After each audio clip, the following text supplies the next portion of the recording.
Pemirsa, kami lanjutkan perbincangan. Bu Destri, ini sudah tanggal 15 Juni dan batas akhirnya adalah 24 Juni. Apa yang terjadi bila nanti pada 24 Juni Pansel merasa belum ada calon-calon yang mumpuni? Apakah mungkin akan diperpanjang? Itu belum kita bicarakan secara intens, tapi ya option seperti itu mungkin saja terjadi gitu ya. Tapi kami juga nggak pesimis ya, nggak terlalu pesimis juga karena kecenderungannya biasanya 1 minggu terakhir itu pendaftar akan banyak. Ya contohnya kayak saat ini Jumat kemarin masih 72, sekarang sudah 99.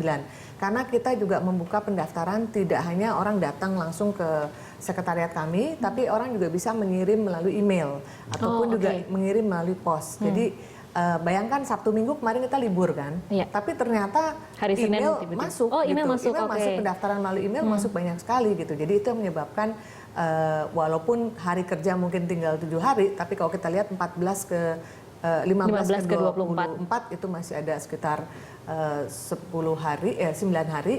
Saya kok masih optimis bahwa pendaftaran masih akan banyak. Oke, jadi Sabtu Minggu pun nanti akan bisa dikatakan efektif karena email tetap diperbolehkan dikirim ya Bu? Oke, baik. Kalau Pak Haryono belajar dari apa yang terjadi terhadap pimpinan-pimpinan KPK sebelumnya, menurut Pak Haryono kira-kira kriteria apa lagi selain tadi mungkin tidak usah terlalu sering mempublikasikan diri kepada media, apalagi yang harus dimiliki oleh calon pimpinan KPK mendatang? Yang jelas dia betul-betul yang paling utama itu kan integritas. Itu yang kalau kompetensi rata-rata semua sudah memiliki, skill mereka juga sudah memiliki. Nah, sikap dan perilaku ini, sikap perilaku berharap bertemu dengan instansi lain juga termasuk kepada yang sedang ditangani, dan juga sikap perilaku kepada publik itu yang perlu ditanamkan. Dan yang kalau kita lihat ya dari hasil penelitian segala macam, sebetulnya yang cukup kuat dengan segala macam godaan seperti itu, terutama yang saya katakan tadi itu ya, godaan kamera itu godaan kamera. Itu perempuan. Oh, perempuan. Menahan godaan korupsi yang paling kuat adalah perempuan dibanding laki-laki. Itu bedanya 7-1. Jadi artinya kita berharap ini banyak perempuan-perempuan yang ikut mendaftarkan sehingga bisa mewarnai. Jadi seperti Ibu Albertina itu kan saya bersyukur, mudah-mudahan beliau betul-betul ingin untuk itu, bukan artinya menafikan yang lain, tapi tetap yang lain juga tetap sama kesempatannya, kemampuannya juga tetap sama. Tapi yang paling penting adalah itu tadi, kita ingin memperbanyak. Jadi dari 5 itu harapan saya 2 perempuan. Harapan saya itu. Tapi ya kita lihat nanti. Mudah-mudahan nanti biasanya di minggu-minggu terakhir seperti pada waktu saya itu ya 2 hari 3 hari sebelum penutupan itu berbondong-bondong akan menyampaikan, karena sekarang mereka sedang mempersiapkan, dan saya yakin tidak lagi kalau berpikir mereka sudah lewat itu sebetulnya. Ini sekarang betul-betul mempersiapkan itu, tinggal bagaimana kita dorong, karena saya nggak tahu ada kewajiban minta izin kepada atasannya nggak tuh? Minta izin ada. Nah, itu kita harapkan juga para atasannya untuk mempermudah itu. Oke, kalau boleh kasih masukan ke Pansel, kalau tadi kita bicara tentang mengukur untung ruginya, resikonya lebih besar daripada benefit yang akan diterima, kira-kira bagaimana Pansel bisa memastikan orang yang masuk ini adalah memang orang-orang yang bukan hanya mau kemudian mampu, tapi memang memiliki kriteria integritas dan sebagainya seperti yang dikatakan Pak Haryono. Saya yakin Pansel kan punya perangkat-perangkat.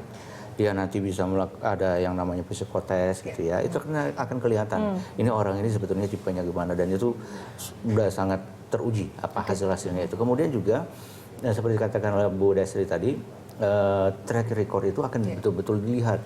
Jadi bukan hanya masyarakat yang diminta menyampaikan informasi, tapi tim sendiri itu nanti akan mendatangi ke tempat masing-masing, melihat, mempertanyakan bagaimana dia sejak dia mungkin lulus SMA kah, bagaimana tingkah laku segala macamnya itu.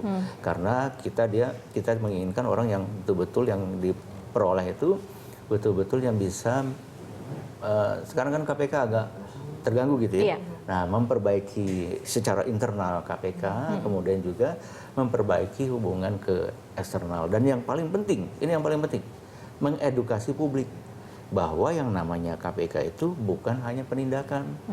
Penindakan iya, bagi yang memang betul-betul sudah ini kan, karena itu penting untuk adanya kepastian hukum.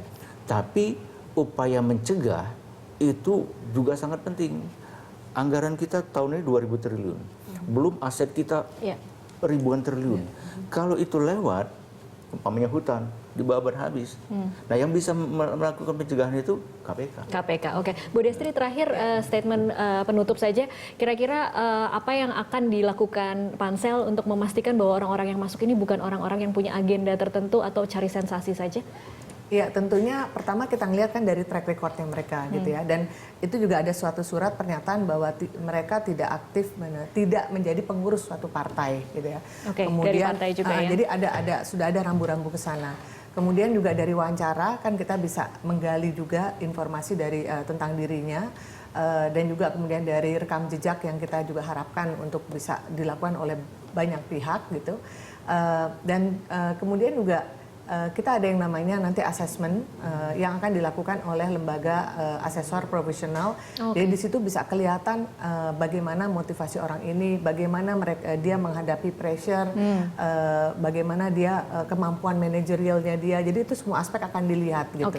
Jadi paling tidak kita punya suatu indikator dan juga suatu metodologi ada metodologi, suatu tools yang bisa menyaring orang untuk mendapatkan tentunya yang terbaik. Orang-orang yang terbaik. Nah, oleh karena itu dalam kesempatan ini sedikit saya hanya ingin menghimbau kepada putra-putri bangsa Indonesia terbaik gitu ya. Indonesia membutuhkan tenaga-tenaga terbaiknya karena korupsi ini udah menjadi suatu penyakit di Indonesia, dan bagaimana kita mau menjadi negara maju kalau korupsi kita juga makin meluas.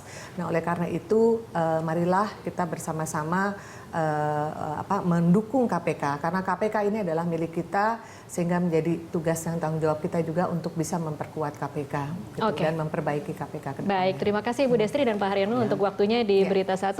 Pemirsa, tetaplah bersama kami, Prime Time Talk masih akan berlanjut usai jeda komersial berikut.